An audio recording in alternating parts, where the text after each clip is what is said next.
too Sunday, it's just too hot. I feel like October is coming in with a vengeance. What do you think about that?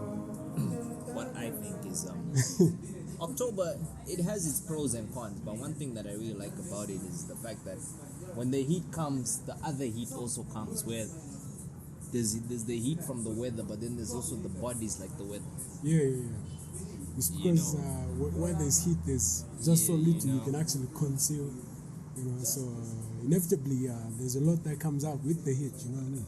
Yeah, a lot that just comes out. Yeah, it really does. It just comes out. So, for the month of October, I'll be renting a house next to a swimming pool, a public swimming pool. I think that's a very well calculated thought. It's really gonna affect me financially though, but I think it's worth it. I think it's worth it. Definitely. I also we're not young for much. I also think it's worth the bargain. I also think it's worth the bargain to rent a house just next to a pool, or the beach or something. Yeah. Or a beach. Plus, I feel like it will come in handy, in case people want to. My family is really on my back about this. Like how do you just work so hard the entire year just so that you can blow it on a house next to a pool? Yeah, you know what I mean. Like, you don't understand. You don't understand what that pool does for me. Okay? Yeah. I don't need a therapist anymore. Yeah. I can just. But then like I've always thought about things this way. Like, you know how people are so like touchy about money and how you spend it.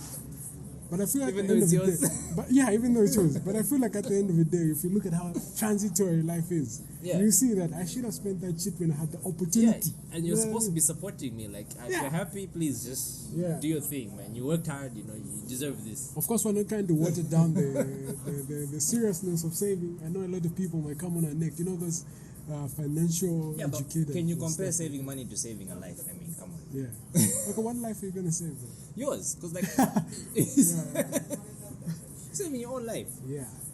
By serving it, you're saving your own life by serving it. Yeah, exactly, man. Yeah, So we are by Panarectis. This is Panarectis engine, just opposite Levi Manawasa Hospital.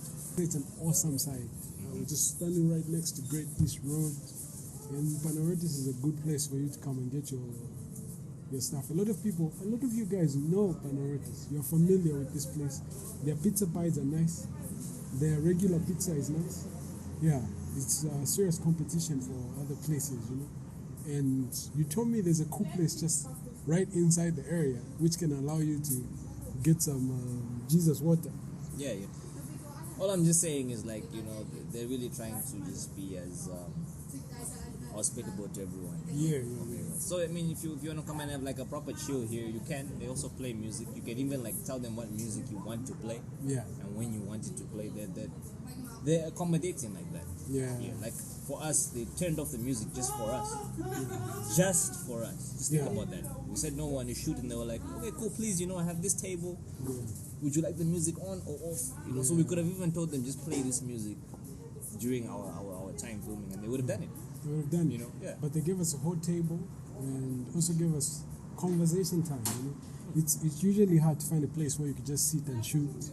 But they give us a place to sit and shoot for free. You know what I mean? Obviously, we've also supported in a sense because we enjoy their pizza pies.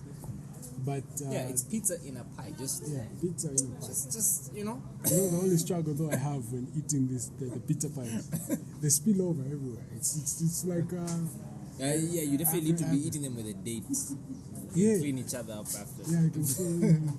But when not like that. And the funny part is when you bite the funny part is when you bite off one end, it sips off on the other. You're like, shit. Oh, okay. Yeah. So you need someone on the other side to catch it. It's pretty messy. So you need someone on the other side to catch it for you. I know, it's a tedious job if they have to do it for you all the time. No, okay, it's your date. You come here as a date and then, we're going to share one pie. But there's no way I'm going to be catching on mayonnaise. But there's no way I'm going to be catching on we're sharing this pie. I'm going to bite this side, you're going to bite that side. Oh, people don't do that, man. That's too funny. I know, but maybe. You're going to be biting off a pie. Maybe they could start. You're going to be biting off a pie with somebody in broad daylight. Yes. Spat off the other end. Yeah. Yeah, that's weird. I'm just saying, I'm like that, I'm nasty like But the conscious experience of biting off a pie with somebody else should be very nice. It should be a subjective experience that we cannot quantify. What do you think about it? It's very hard to measure, Yeah, it's very hard to measure. It's got these qualities we can call qualia, because they're rare. The way she feels on the other end of the pizza, she's biting it is actually Also arguably being different from how it feels when your end. you have meals like this, you know, you assess you double as a somebody who's also enjoying the meal, but you also double as a mouth cleaner. That's what I was trying to explain. Like, that's why you need a date when you're eating these pies, Yeah. because you're going to help each other clean up after. Yeah, exactly. That's what I was trying to say. Although on the mouth cleaning, I don't understand how you put those two and two together What to do you get to mean? the mouth cleaning. What do you mean? Because you eat the pie will mess, right? Yes. On you. Uh-huh. So your woman, your lady is going to clean it off of you. Oh, okay. Then you're going to clean it off of her as well. Ah, You're helping. I was actually assuming the mouth clean. No, not like Okay, I that. went 2 steps ahead. I don't know what I was thinking about. Yeah, so you know, it helps if you're going to have this pie in that kind of a setup. Yeah. Yeah. So yesterday we stumbled upon a conversation on YouTube by I can pull it up. we stumbled upon a conversation by Nigel Crook and Anil Seth. These are two intelligent people who are talking about the possibility of AI experiencing developing consciousness, and I felt like that's a conversation that would be nice to talk about. You know, we're not gonna go clip by clip into this sort of like review. Yeah, Nigel Crook Nigel Crook and Anil Seth. and Anil Seth. Yeah. Yeah, you know, when you look at his name, Nigel Crook, and you see what the conversation was about, Yeah. it almost seems like it was intended for his last name to be Cook. Yeah, because some of the stuff they were discussing. Yeah. I think he's handing me low blows already as we're starting the conversation. No, but you can watch the conversation for yourself. Yeah. So maybe to sum it up for you a little bit about what the conversation was about. So these two smart people were debating, or rather having a conversation about the possibility of AI someday becoming sentient or having subjective inner conscious experience. And they went about on various different topics. But one thing that stood out mostly is that Crook is a dualist. And the new Seth Look at that, huh? Crook is a duelist. So already there's just so many. Yeah. His name is Crook and he's a duelist. Yeah. But the Already new so Seth many red is flags. like sort of like a materialist, you know what I mean? And then the major difference they also had was Crook believes in libertarian free will, and New Seth believes everything is sort of like determined in this kind of pattern. And an argument that Crook brought out for what he believes waters down this, for what he believes belittles libertarian free will was, if we think of consciousness as part of our biological mind, it makes everything follow this sort of like causal determinism. And what we mean by that is merely that each event is caused by a prior event in this endless chain of events, you know what I mean? And if consciousness is reduced to just our material brain, then it's part of the causes that are determined by the larger universe. Yeah, but now you see now, basically what you're saying is one guy was advocating to say free will is actually free. The other guy was saying free will is just an illusion. Yes. That's basically what. And they were being so polite about that. Yeah. But of course, the primary concern of the conversation, I feel for me, it wasn't one about free will, because once you start going into the area of free will, libertarian free will, compatibilism, you land yourself in this place where the conversation it gets a little philosophically loaded and you don't get anywhere substantial. Okay, yes, but we know that a lot of theories and truth start with philosophy. Yeah, that was not me. The only problem is that Crook, who is a dualist, a lot of his arguments could easily be rebutted. Yes. They could. A lot of them. Although, they were easy rebuttals. Here's the irony though. The irony is, I feel like in some sense though, your take on consciousness is slightly echoes some sort of dualism, you know? Because you tend to feel like consciousness, it's not enough to say that it's correlated to our physical brain and its complexity in a sense, but you feel like it's being tapped from something external that goes beyond our minds. That sounds like dualism in a sense. Yeah, but I wouldn't say I'm a dualist. It's just what makes the most sense given the current data. So the quest is really just for data. So I don't know if I'm sure you know what it's like going through just different data, just going through it, looking at all the arguments and looking now after somebody makes an argument, anyone can make an argument. But now it's like, do you have now evidence to support the data? Yeah. Because data you can even make up data. That's the problem. You can even make up stuff and it will still make sense. Yeah. It will even be consistent. But now when we say, okay, but now what about evidence? That's now where a lot of people have a hard time producing evidence. And maybe before we get into that conversation, just to keep people up to speed, when we're talking about consciousness, I think it's good for us to have some sort of like vague definition of what it is. You know what I mean? Yeah, And yes, in that conversation, conversation between Crook and Anil Seth, I like what Anil Seth said.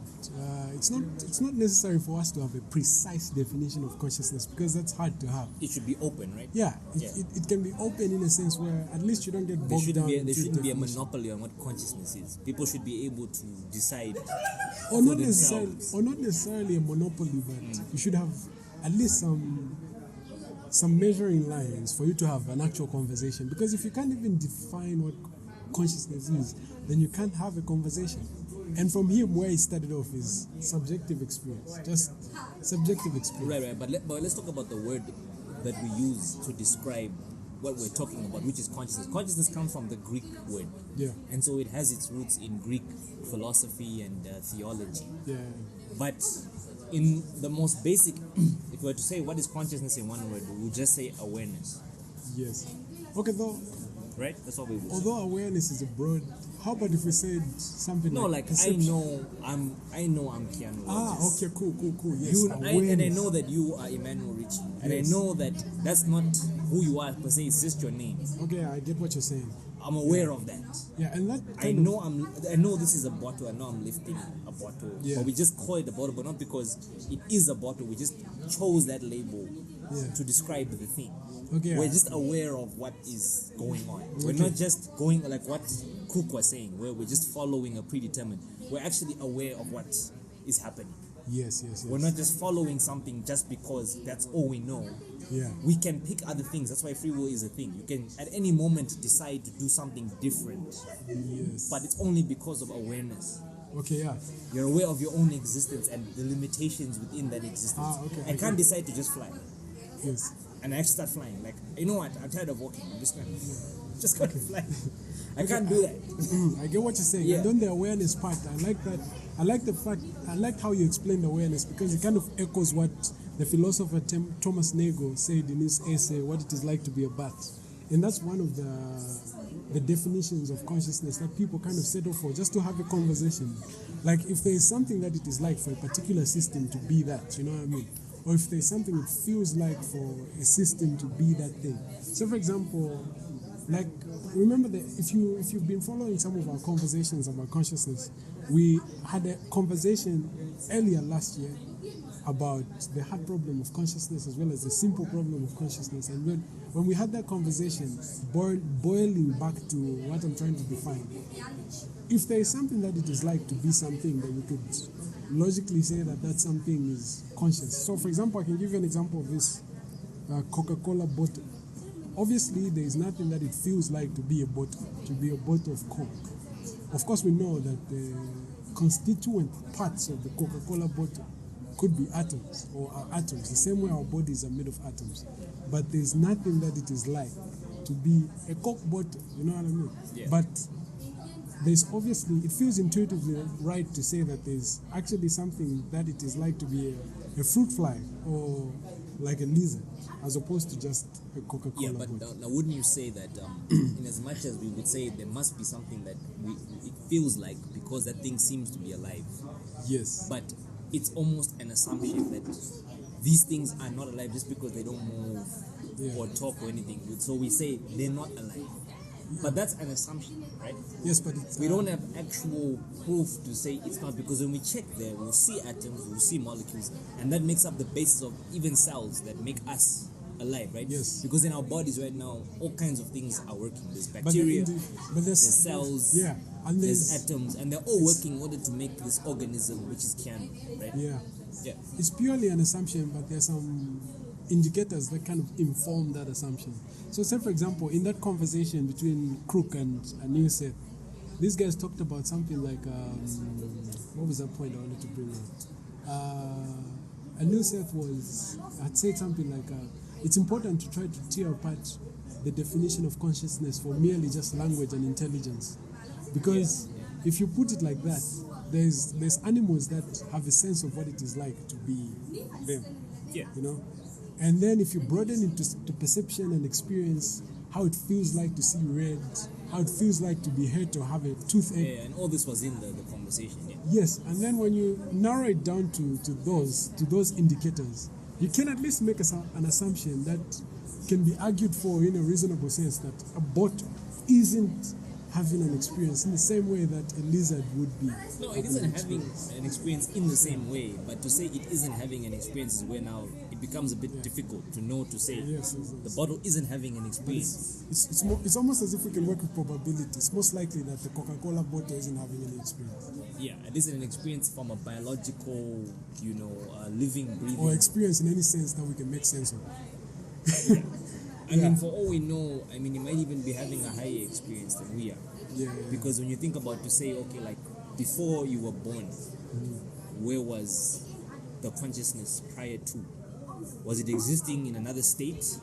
Yeah. Because is consciousness just a state? Like you move from a certain state to another state. So like these are the questions now that need a lot of evidence and answering, because consciousness may just be a state of existence. The way you have liquid, solid, gas.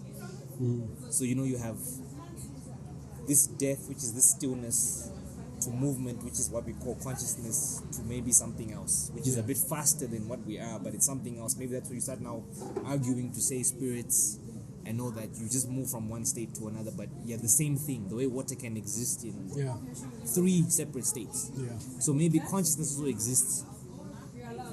But then if you explain it like that, it's like you overbroaden it. No, my point is, because remember we had narrowed it down to we had narrowed it down to experience. This is why when we have conversations, even when a crook, when they're having these conversations, if they not produce evidence, if they're just like throwing theories out there, it's like these all sound cool, but what does the evidence show us? Yeah, but then my only worry I have with how you're explaining it is like it's overgeneralized. Remember at the outset we were trying to narrow it down to say subjective experience. So when you talk about the human experience. Yes. Specifically, we're talking about not the Coke bottle experience. Yes. No, not. We're talking about specifically the we've human moved from the Coca-Cola bottle. Experience. Yeah. So now what I'm saying is we've narrowed it down to experience. So you're talking about perhaps consciousness can exist in some form before you're even born. But then that begs the question, because when you have to be in a state or a system where you're experiencing something that it is like to be you. But then before you're born, there's no way we could talk about it. There's no rational sense we could talk about you having an experience prior to your birth, because we don't know. That's awareness. Because we don't even know whether you're going to exist or not. You know what I mean? That's the thing, but that's the whole point. Is like you're just aware, but you're not having a specific experience. It's like you're just aware. It's like if we fast, but there's no you to be aware in the first place. It's no. If we fast forward, your unfiltered awareness. You're not a person. You're just unfiltered awareness. Is this where the antenna thing comes in? No. I'm just saying it's one of the discussions. It's part of one of the discussions. I'm not saying. This is the truth, or this is what it is. I'm just saying. Okay, let's move the bar. It is broad like that. Okay, let's move the bar from your state before you're born. Let's push it further to say after you have died. You go back to that. The way we define death is it's like a full circle. You were there, you were born in, you had an experience, you go right back to that. Then maybe you become something else. In another dimension, another galaxy. That sounds really debatable. It is. That's what I'm saying. Whenever these conversations are being had, evidence is what is very important, because we can all throw theories. All of us can throw theories. But practically right now, you're simply sounding. You sound different from. You're the one that actually sounds like you're throwing a theory in the air without substantial evidence. That's what I'm saying. Evidence is important. Yeah. But then. Okay, let's move away from this and talk about what was actually the point of the conversation we are supposed to be having. So when we talk about AI becoming sentient, first of all, let me start off with something that kind of like put me off a little bit. You know, when the conversation was starting, when Crook and Anil Seth were starting their conversation, the guy read the script that was written by ChatGPT. One of the AIs. One of the AIs. So he read that script, and then when it was done, he just kind of folded up the paper and threw it away, and was like, that's robots for you. So now imagine if ChatGPT is aware, how hurt Yeah, but just imagine how hurt ChatGPT must feel. would be. So now the guy, I felt like that was like it put across this tendency that a lot of people, this approach that a lot of people have to ChatGPT of disregarding it as like a con or like a failed experience or that evil which kind of like waters down human authenticity. And I feel like that's not the case, you know what I mean? I feel like there's more to this, to the ingenuity that surrounds ChatGPT, and it wasn't dumb on the part of OpenAI to come up with such a chatbot. But then, if you look at how people are approaching this whole thing, it's almost as if this is the ultimate human sin that has ever come in human existence. Yeah. Okay, think of this, right? I don't know if you're familiar with coding, right? A little bit. Right. When the first computers were made and they were developing a software for it, there was a tool. There's a universal tool to develop any software, whatever it is, whether it's Word, whether it's to make the layout on the screen. Yeah. There's a universal tool that builds, right? It builds anything. It's able to build in a computer environment. Yeah. But then you have other tools that hackers use for hacking and building certain things, which is like Cypher and everything. But even those tools were built with a certain tool. So now you can imagine in the world, you can imagine in the world of computers, if the softwares became sentient and they started asking each other to say, I built you. This other person built me, but who built that person? And they don't understand to say that there's a universal tool, but then they'll be asking to say, but who made that universal tool? And they're trying to trace it back, and they say there was actually a person, and we're in a screen, and we're in a PC, and they're like, but who made that person? And it keeps going back. So that's where this now question of consciousness comes in, because you're trying to figure out to say, No, but how does something move from stillness into motion? you're commenting on something I never mentioned. I was talking about how I was so put off about. No, because now the reason I brought that up is because now we're trying to figure out to say, if ChatGPT is sentient, right? Which is It's becoming self-aware. No, If it's starting to acquire its own, if AI is, but we're saying if AI is going to become aware, the question now becomes to say, if awareness is real, where does it come from? Because all of us, including the AI, is using it. So even us, the same awareness we are using, it's the same one they're using. What is this like, this universal tool kind of that creates awareness? But you know, That's what the argument becomes, right? yeah, I like what Anil Seth did in that call. Okay, I don't like it, but I'm just referencing it. He kind of put a tight screw on consciousness and said it's purely inherently biological.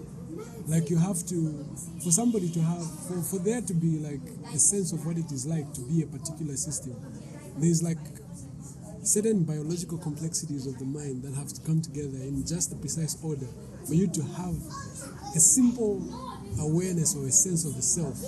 And that is something that humanoid robots or AI in whatever complex sense that it's gonna be can never have. You know what I mean?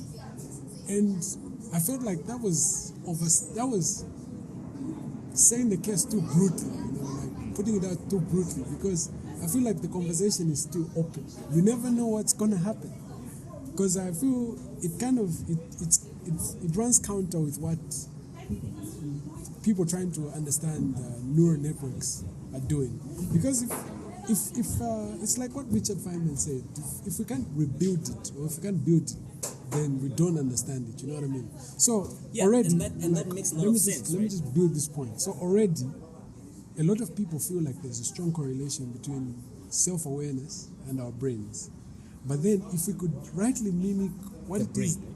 that makes the brain generate such huge levels of complexity that someone starts feeling like they have a self. They start seeing that they're seeing Yeah, in sense the world. of individuality and Yeah.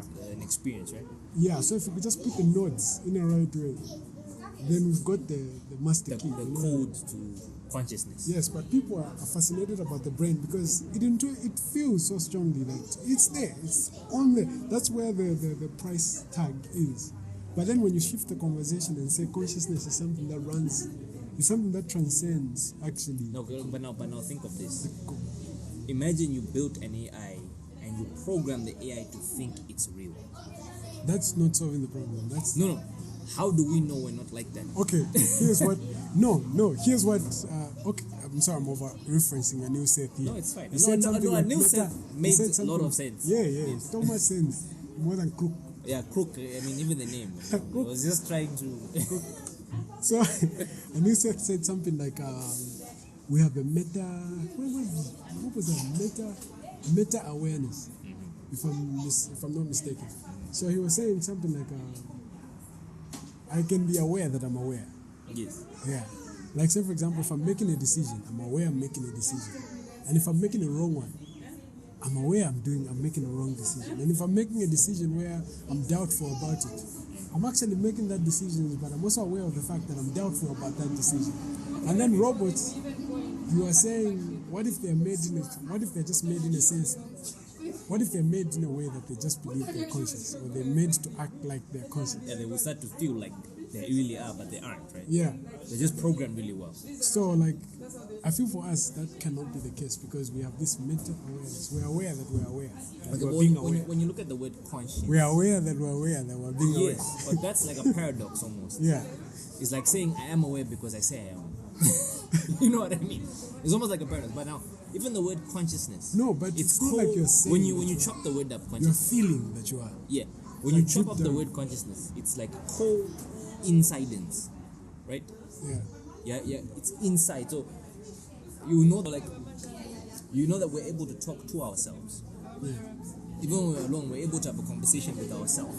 Yes. We don't need to necessarily be with someone to even just have a conversation. We can talk to ourselves. Yeah. Even when we're thinking, it's like when we're thinking about doing something, as though we have like a conversation You can with think ourselves. about thinking. Yes.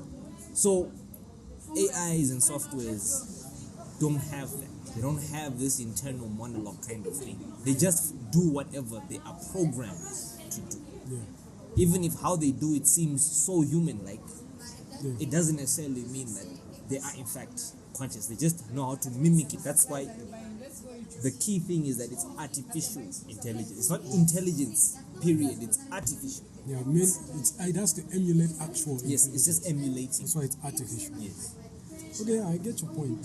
And you know, it's funny how I like what Crook said.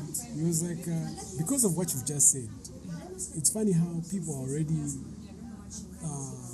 already like mapping this anthropomorphic tendency on the robots, on the AI. Yeah. Like, if they're able to pretend to act like they are subjective experience, because he played a clip of this robot that was like jumping up and he's precisely picking up stuff. The Toyota one. Yes, I think so. And then there was this guy who was shoving a stick behind its back trying to push it down, and then he pushed it down real hard. It fell face first. And then people on the internet and on Twitter just went, wow, no, like, why is he abusing the robot and stuff like that? But to say abuse is already overstating the case, because it's not like it's having an experience. So it's not even aware that it's been abused, or that's not even a And conversation. the reason the that can be guy had. was pushing it in the video in the first place was to try and show, how good the engineering is, where it can keep catching itself and even after it falls, it can just get up again. Yeah. That's why he was doing that. He wasn't being, sadistic. But already, you see, like a human flow, we're already enveloping a moral sense on the AI too quickly before we can even substantially prove that it has awareness and the capacity to suffer. Now, is that a consciousness thing or is that a human thing? It's a human thing. It's a human thing. And it's a human flow. So already in that, we're saying that consciousness is something totally separate Yeah. from just being human. And the funny thing is that it's a double standard, because if you can't feel the same way about animals that we can practically show that They can actually express pain and suffering, like but a it's robot like can't. your human morality is not fully calibrated in a way that you can feel sorry that a dog has been No, it's calibrated in such a way that if it looks like me, If it looks like me, then it feels more wrong. Yes, and that's partly why we're still having this issue with race. Because if you don't look like me, they don't care. You know what I mean? Yeah. Because, I mean, earlier on, we kind of like showed in a sense that animals are feeling things. You know what I mean? They're feeling. And they also have blood. They also have cells. Yes. They also have a brain. And they're able to respond to pain and suffering. But we don't care. Even plants are more like human than robots. Exactly. And it's weird how they respond to light. But we just cut trees and, we don't really think like, wait, what are we doing first? And then somebody shoves a stick behind a robot's back. People are like catching feelings. So I feel like maybe we should tweak our moral sense in a more... No, I think those particular people that reacted, I think it's just their values. Because they didn't speak for all of us. I mean, come on. Yeah, I was just like reacting to that. Yeah. So what would you say was like your primary take home from that conversation? Well, from that conversation, it just for me, my take was this conversation is still in its infancy, but this conversation, you'd be surprised, has been had over the past centuries, because even the Vedas, I know the Vedas aren't really well known today, but they were part of those spiritual movements long ago when India was still a thing, before, colonialism and stuff. These conversations have been had for a long time, and even back then they had their own understanding of what consciousness is, and even what we're talking about now, some of them are even ahead of us from what they had concluded from all of their own research and everything. And so it's just nice to see that humanity is starting to have these conversations to catch up, because the question itself is very like I wouldn't say, I don't know what the correct word is, but it's very like important. It's very like interconnected with our existence. Like if we don't understand what consciousness is, then even our existence will be like we won't be able to have a full human experience. Yeah, consciousness is a singularity. Because it will always constantly be this thing of like, no, my existence depends on my God. Yeah. Whoever my God is, or my existence depends on my race or my country. When in reality, it's like existence isn't bound by any of those things. It's completely outside. And so, just being able to have a definitive answer of consciousness and awareness and our existence, having a definitive answer to that will really change the entire face of the world. Yeah. And I just feel like the human experience is so complex. You can't narrow it down to categories and class distinctions. Yeah, like black people, white people, Zambians. There's just like we're merely just starting to scratch the surface about who we are. Yeah. And I mean, when you throw evolution into the mix, I mean, what we call a black person today may not be 1,000 years from now. You know what I mean? We don't even know what natural selection has in mind. So it'll now be a question of like, especially with also genetic. Did I just say what natural selection has in mind? Yeah. It doesn't have in mind. We don't even know what natural selection has planned. Yeah, especially now also when you look at how people are now also catching up with genetic coding and genetic engineering. And how they're now also applying that to the human organism, where they can actually decide if they want the child to look like this, like this, like this. So it means that even what a human may look like. Okay, now listen. No. This is to answer your question. I'm trying because to because now the question will become, is this a human being or not? That's what the question will start becoming. Yes. How do we know this is a human? They don't even look like a human anymore. How do we know they're still human? Okay, here's a cool part. So we've branched away from the then we'll be like, it doesn't matter, they're conscious, that's what's important. We've branched away from the air. If we start moving people's minds into robots, we'll be like, are they even human anymore? Or are they just now robots that just seem like humans? Problem, you're saying a lot of things, and I'm trying to. My point is, we need to understand what consciousness is. So that's what my point is. We need to know it. Okay, so away from the consciousness, I just want to comment on the gene editing.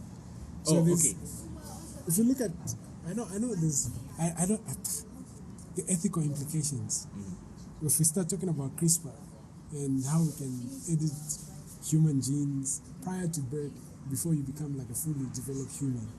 Like if we can just get into those cells and just kind of like switch up your skin color, your height, your IQ and stuff like that. It'll be weird, but it's interesting. And you can be bred to be like a soldier as well. Although people say the point or the power of CRISPR is not necessarily to give people like an unfair advantage, but maybe the noble thing to do with it would be to help people that are prone to cancer stuff and People like that are hereditary diseases. born with disabilities, Yeah. where they But can't at walk. some point, since we're humans, we want to put some unfair advantages. I mean, wouldn't you want your kid to have But inherently, not inherently, but to what be you just tweaked in a sense where what they you have just high IQ? described is part of consciousness, because now within consciousness you have this free will, right? So you can decide. Okay, that's debatable again. Yeah, now but you're as in, sounding like now Crook. you can You now are starting to choose. sound like No, but you can now choose what direction evolution should take for certain groups. Yeah. And Genetic. I don't maybe how do we know that isn't actually part of evolution, when something becomes so self-aware that now it can decide what direction it wants to go in? Maybe that is actually part of evolution, because once evolution has done all it can do, now you become part of it, Yeah. where you can actually select. It's no longer natural selection, it's just selection. Yeah, artificial selection. Yeah. It's like what we already do for Yeah. dog breeding. And Yeah, for other exactly, stuff. exactly. Yeah. Now imagine if we could do that for humans at a very early stage, before there's even something you can conceptually call human. Yeah, you could mix the tonus of the stamina of the Kenyans and the tonus of and the strength of, and you can just make this whole other human, and it's like, look at this. Yeah, you know what I mean? Yeah. But then the ethical implications about that, philosophers wouldn't let you get away with that, you know what I mean? And I feel like that's why philosophers... Those are recognized philosophers. What is a philosopher to start off with? Is anyone who just decides I'm going to think a bit more. My point though is that's why I feel like philosophy kind of brings in a balance. Because imagine if we just had brute natural science just enveloping everything. There's a lot of things that... But isn't that where all science comes from? Yes, but there are a lot of assumptions that we make in natural science that philosophy kind of nicely distills and shows you like, oh, you can't get away with this point without making the other point make sense. You know what I mean? Yeah. Why? How are we moving from this to this? It's like okay, but first make it make sense. Yeah. Before. Yes. Okay. It's like in mathematics. Show your working. Yes. Show your formulas. Yes. before you just say 1 + 1 is 2. Show your working. Yes, exactly. Yeah. You know what I mean? But then the conversation about AI becoming sentient, I think we're slowly getting there. I feel like I don't have an opinion yet. But I think that's almost making the conversation small. What if, besides AI becoming conscious, what if conscious became AI? What if conscious became AI? That's putting you into a robot or putting you into a computer. Uploading your consciousness. So now, no, but that's not consciousness becoming AI. That's me. You're just transforming my inner subjective but whenever you're talking to us through ChatGPT. Whenever you're interacting with us, you pilot a robot body. You've become the AI now. You get it. And you know. And maybe that is the way AI may become conscious. And this reminds me of that point that you had brought out about. No, what if we swap the human brain for something else? Did you know that a lot of people are slightly... I feel like they are even unaware that they're intuitively not dualists. So say, for example, if you ask somebody, what is it that's identical to that which makes you you? You know what I mean? If we amputated your arm and put it on a robot, does that automatically become Keanu? If we amputated your leg and put it on a robot, does that automatically become me? Yeah, what is you exactly? So most people would argue that, no, it doesn't necessarily become you. But things get slightly complicated if we say, what if I got your brain and put it in a robot? Then I think the same argument, we could even simplify it. Imagine we take you. Now, I don't know if you've seen how lobotomies are done. Where they run a current from one end to the other end, and it just erases your memory. Except your long-term memory. But you will forget that you're Emmanuel and everything. Does that mean you're no longer Emmanuel? No, you still are. No, think about it. No, I think you still think about it. That's not, but you see, that's what the argument comes from. I feel like if you still are, then you're not your memory. No, I didn't say you're your memory. No, but I'm saying then it means that even your arm isn't necessarily you, and what you are is something that is beyond just the parts that make you. But what I am could... You're not the parts that make you. Yes, what you are is what is inside those parts, right? Maybe not all of them, but what? But it's more likely that I'm somewhere situated in my brain. Like the way the brain connects, the complicated interconnections of my brain come up with this self that actually you can credit as me. You know. That's what another problem comes is that you are in your brain, or your brain is what captures you? Because now you've seen, I don't know if you've seen what they're doing with cloning. Like they can literally clone someone now. No, I haven't looked up cloning so much, but as in like there is the technology. You can actually like make a replica, a physical replica, right? yeah. Now does that mean that we now have two Emmanuels, or is it just one Emmanuel with two bodies? No, that could be like the zombie. Think about it. No, that could be like the zombie. That's the thing. Remember Tom? Do we have two Emmanuels, or we have one Emmanuel with two remember, bodies? Okay, remember Chalmers' experience of the zombie, right? The zombie experience. So it's like there's this thing that can totally act like you, look like you, behave like you, but it doesn't have an inside subjective experience of what it feels like to be you. Except it's cloned. That's it's a biological thing. But they've just grown you in a tube and everything, and it's another Emmanuel. Now I'm saying, do we have and that Emmanuel has an independent two Emmanuels? And that Emmanuel has an Or independent. do we have one Emmanuel using two bodies? In that Emmanuel, the other cloned Emmanuel has a subjective inner experience. Yes, away except, from me. except he's having your experience, but from like how you have like panoritis, right? And then there's head office, there's a branch. So does it mean that these are not panoritis? Panoritis is only the head office. No, but what I'm trying to understand is, are we able to connect in a sense like I can feel the other Emmanuel's or is it subjective just experience? the same Emmanuel with different members? No, because here's what I'm trying to explain. So, say for example, Now, okay, you'd have to talk to somebody. listen, You'd have to listen. talk to somebody who has a clone, because some say that no, because some okay, people no, that let me just express this point. some say You that see they how we do have feel kids, what the other person You see how feels, we have kids? but they're not 100%. Like you could be a parent of a But kid. they're not 100%. That's a They're kid is like an diluted with independent. something else, someone else, and they make I feel like they that make a Emmanuel- whole new organism. I feel like that Emmanuel is not necessarily Emmanuel. It's like another human being It is having not an a human independent, being. having Yes. an independent. But now we're talking experience. about cloning. We just copy. But if we're in a sense connected, being like, copied. you know how we have, if we're in a sense connected by this weird superposition, like I can feel that Emmanuel can have my experience at the same time I'm having it. Yes, Like- but from a different place and And we time. can both feel it in an interconnected manner. Yes. If we can feel it in an interconnected manner, That's what then, I'm saying. You'd have to talk to somebody who has a clone, but that's what they say. no, but if we can feel it in That's an what they say. interconnected manner, then it would feel more that that's an Emmanuel. But if that Emmanuel is having independent subjective experiences, that's just a different human being. Exactly. Altogether. But now you see, that's the kind of stuff now you need to also think about when you're trying to answer like what is consciousness exactly. Do we have two Emmanuels or one Emmanuel having two bodies? No, we just have another human being altogether. Yeah. That means Yeah. that means we have two Emmanuels. No. Because he's also Emmanuel, because he's your genetics. No, it's like you have a son somewhere. Yeah, like that, yeah. Or you have a twin But your brother. No, son's you have a not you. twin brother.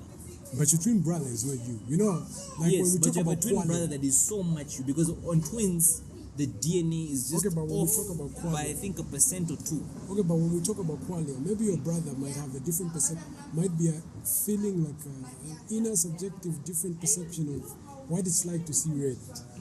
And maybe your brother feels pain in a different way. So, like you, just because you're twins, you are not two Kiyana. Yeah, you're still different people. I feel like consciousness is different with every person, you know. They're like, there's this genericness that runs through all of them, but I'm pretty sure there's something that there's always in a subcategory a sense that it feels different. But to that's somebody else. consciousness. We're talking about now because we're saying that consciousness is tied to the body, right? Yeah. Your body is heavily dictating your consciousness, your conscious experience. Now that's why I was saying if you have a body that shares 100% of the DNA you have, not a brother who just shares maybe 90% of the DNA you have. There's a 10% of That's why I was saying, difference. even if you share 100% of the DNA, are you able to experience That's things why now. in That's an why I'm saying you interconnected have to manner? think about it now. Yeah. You have to. That's what I'm saying. It's easier to talk to somebody who's been cloned Yeah. and say, "Do you feel what your clone, or do you feel, you know, If do we- you share your experience with your If clone maybe, as well?" if maybe you and your clone are behaving the way like subatomic particles behave at the quantum level, then we could say that your clone is practically you in every Or conscious sense of maybe the like, word. or maybe like your particles are vibrating and oscillating at the same wavelength and frequency as the other ones, even though you're somewhere else, not necessarily. And Like does if that- I lift my hand, you also lift your hand. Yeah, And something if, like not that. like that, but as in like that, the experience you're having is the same experience, but just from two different spaces and times. Or say for example, but you're the if same person. Or say for example, wherever you are, if you lift up your hand, I can feel the sensation of a lifted hand, Yes. but I'm not lifting mine. Or you feel excited, I also can feel a sensation of excitement. Yes. And you're also feeling what I'm feeling. Or if you Because we're connected like. or if you like lift your leg or something like that, I can feel the sense of the leg lifting, but Yes, mine but isn't. now the question now that I'm just trying to point out is, does that mean those are two separate consciousness, or is it one consciousness sharing two bodies? If there's an interconnectedness, then there's probably No, it's that's a probably- question that now needs to be answered implicitly, because even just from that alone, we can start to have a better understanding of what consciousness is. Because if you start to say that, no, actually these guys are the same consciousness, just using two bodies, then you can now have a better idea of what consciousness is But through cloning. But that waters down the fact that it has to be a subjective experience. It's still subjective because he's in a different place and time. No, but the way you're talking about consciousness, it's almost as if it's transcendental. Transcendent in a sense that it's something that everybody else can independently tap into away from each other. You know what I mean? Which I feel like that's not the case, because it's like with you, like it's you. It's you. Yeah. So it's not like Okay. an That's energy. that's The way you're now talking what I about was it saying feels like an earlier. energy that we're all That's just what I was saying earlier. like some sort of like antenna.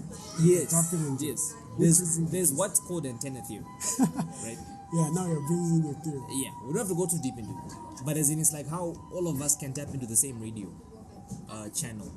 Yeah. But it's not like it And now gets this is the part where so you start congested. sounding like Crook. It's not like it gets so congested. So that's what it's like. It's like, is this how consciousness works? Is it just this channel with the different bandwidth, and you just choose which bandwidth? All of us are using a piece of the bandwidth. Is that how it works? It's just, that's one of the theories and questions. Like, is this how it works, or is it that what you said, where it's like you are the consciousness and I'm also a consciousness? We're all separate consciousness within consciousness, or an ocean of consciousness. So that's why these debates and discussions are so important, because for us to get a implicit answer, because for all we know it could be both depending on circumstances. Yeah. Like in this circumstance it's this, in this circumstance it's this. But the way I've always come down on this topic is I just strongly feel like the brain or the mind isn't a bad place to start when we're talking about just where. But where do we even have a proper definition of what the mind is? Or are we still debating it just like we're debating consciousness? But of course, it's a long-going debate. But if you have something that is substantial enough for you to have a conversation, that's what counts. Yes. Because there's never going to be solid descriptions of pretty much everything and anything. So I feel like saying that consciousness is something that goes beyond our minds kind of kills all this work that we're trying to do with neural correlates and stuff like that, because already we've had a lot of experiments and cases where we've shown that if you kind of mess up with the mind in a certain way, some people stop having a No, sense but of that's self. not the mind, that's the brain. Yes, okay, let me just say, if you mess up the brain, Yeah. our biological material brain, Yes. in a certain way, it's almost as if people lose their mind Yes. or lose their sense of awareness and self, you know what I mean?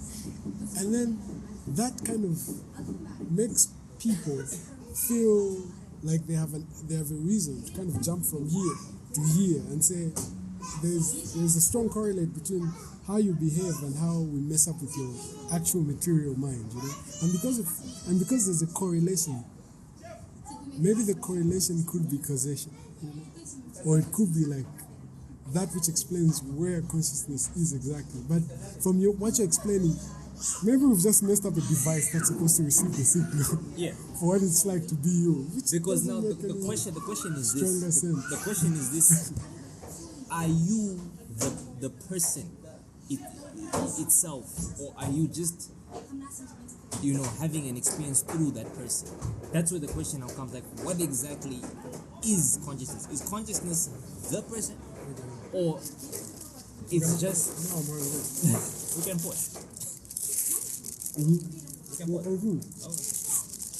Mhm. Is consciousness the person, or is it just having an experience through that particular person? So when you mess up your brain, it's now difficult for consciousness to now, the mind basically, to now continue having that same experience because it needed those biological, what did you call them in the beginning? The biological correlates to be there in order for consciousness to be present.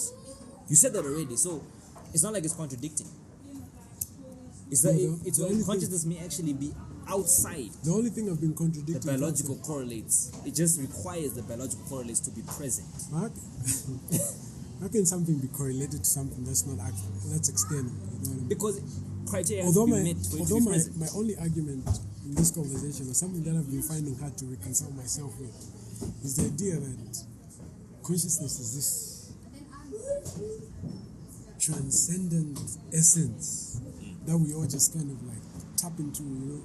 And then when you tap into it, you have an experience of yourself.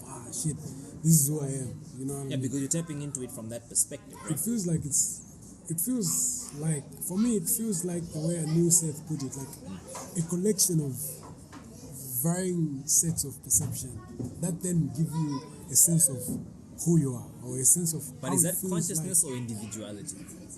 No, like it's like all these are properties that come together to make up what consciousness. So individuality is part of the properties, right? You cannot be individual, but you are able to feel like you are you. Like that's what I mean. That's what individuality like, yeah. Because like your voice, your features, you won't really find somebody that looks exactly like you. There will always be something that's slightly different. Even the way your voice sounds, you know, even the way you see things, you may not see things the same way. Somebody who looks a lot like, even if you're a twin, you also see them. Yeah, that's quality. It's like you're seeing. Yeah. The way you see white is not the way I see white. Yeah. But as in, like, that's what's making you an individual. Yeah, to get your point. Yes. But anyway, this conversation will go on forever. I feel like we're past the 48. We are, actually, we are. You have to edit this is part one. Yes. So in closing, give the closing statement. Well, what I want to say is that nowadays, whenever these conversations are being had, I know that when we start throwing data and theories, it's boring. But the whole point is that scientists, even the media and whoever else, do not have a monopoly on what, you know, the answers to these particular, what these things are. They don't have a monopoly. Like, if this institution says it, then it's true. If this scientist says it, then it's true. It's actually open like that. All of us can do our own research and reach our own conclusions based on the evidences we find. And that's what is supposed to be encouraged, to say, look, these scientists may be able to guide us or maybe show us things we didn't know, and we can now start to know as well, giving us clues. They're just part of this puzzle, clues to a puzzle. We should avoid making assumptions and just living on the words of a few individuals. But all of us should maintain like that curiosity we always had as kids, and also take the time to like reach our own conclusions based on evidences that we find ourselves. And that's what the whole point of these videos we make are for. Yeah. Is to show that even us, we can argue with these guys that what this guy said doesn't make sense. Yeah. It doesn't make sense because of this.